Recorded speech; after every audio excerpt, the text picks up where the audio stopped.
Proof करना है हमें product of slope of two perpendicular lines is -1। तो सबसे पहले हम ये x एक्सेस बना लेते हैं और ये y एक्सेस बना लेते हैं और अब एक लाइन ले लेते हैं, ये इसको नाम दे देते हैं L1 और एक और लाइन बना लेते हैं इसके परपेंडिकुलर और इसको नाम दे देते हैं L2 और इन दोनों लाइन के बीच में जो एंगल होगा वो ये 90 डिग्री होगा। और अब अगर हम जो L1 लाइन है उसका x एक्सिस के साथ एंगल ये थीटा मान लें और L2 का जो एंगल होगा वो तो ये पूरा एंगल होगा, इसको फाइंड करते हैं ये कितना होगा। तो अब हम इनके ये जो x एक्सिस के साथ और L2 का जो ये इंटरसेक्टिंग पॉइंट है इससे अगर एक लाइन बनाएं पैरेलल टू L1 तो ये जो इस लाइन का L2 के साथ एंगल होगा ये तो 90 डिग्री होगा क्योंकि ये दूसरी पैरेलल लाइन के साथ कॉरस्पॉन्डिंग एंगल हो गया। और सिमिलरली ये जो एंगल होगा ये भी थीटा होगा, ये भी कॉरस्पॉन्डिंग एंगल हो गया। तो इससे हमारा जो L2 का ये एंगल बना ये बना 90 plus theta. Now L1 line की जो स्लोप होगी M1 वो होगी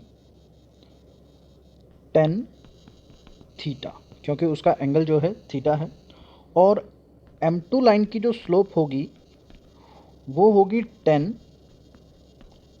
पाई बाय 2, ये 90 डिग्री होता है और प्लस में थीटा क्योंकि इनका एंगल एक्स एक्सिस के साथ ये यहाँ पे 90 प्लस में ये थीटा आ रहा है।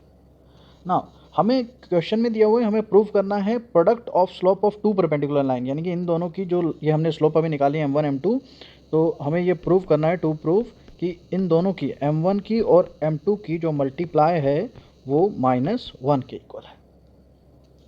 तो ये जो हमने M2 निकाला है 10 पाई बाय 2 प्लस थीटा, इसका फॉर्मूला होता है तो ये 10 पाई बाय 2 प्लस थीटा होता है माइनस कॉट थीटा। और नाउ ये M1 इजकल टू 10 थीटा को फर्स्ट इक्वेशन मान लेते हैं और M2 is equal to minus cot theta को सेकंड इक्वेशन मान लेते हैं और इन दोनों की मल्टीप्लाई कराते हैं। तो M1 इंटू M2 जो है वो हमारा आ जाएगा 10 theta into minus cot theta. और नाउ 10 थीटा और माइनस कॉट थीटा का जो माइनस साइन है वो आगे लिख लेते हैं और ये 10 theta as it is into में कॉट थीटा को लिख लेते हैं 1/10 थीटा और लेफ्ट साइड में M1 into M2 as it is.